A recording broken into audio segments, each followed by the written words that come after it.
Did you know that only 40 years ago, less than 10% of Americans were cremated? That's now risen to 53.1% and is expected to go up to nearly 60% by 2023.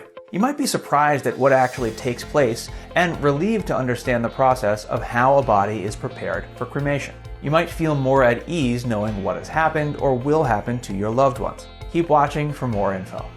First steps. If the death was at home from natural causes and in the presence of family, the practice generally is for the funeral home or crematory to pick up the body from the home. This is the best case scenario. Things are often more complicated though. A coroner or medical examiner has to identify the body, determine the cause and manner of death, remove the body and transfer it to a storage facility and notify the next of kin. This happens when the death was unattended, the body was discovered outside their home, or the death might have been due to suspicious causes. Once the body has been properly identified and the medical examiner or coroner has cleared it for removal, it's then taken to the funeral home or crematory.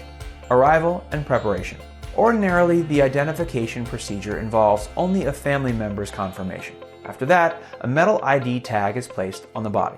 It will remain there during the cremation process and is kept with the remains afterward. A lot of the time, the body has been bathed, cleaned, and dressed already. This usually takes place before it's first identified. Next, jewelry or other items the family wishes to keep are removed.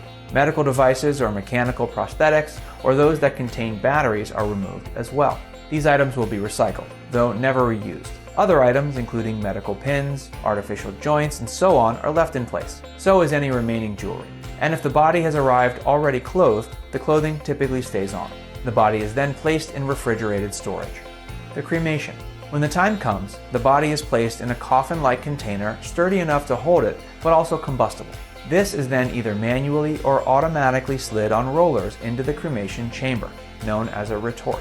The retort will reach a temperature of 1200 to 800 Fahrenheit. The reason for the broad temperature range is that most retorts have two chambers, one with a lower temperature, around 1200 degrees, for the initial incineration. Then there's a second chamber that heats to about 1700 degrees to make sure the particles and odor are negligible before everything goes up the stack and out into the atmosphere.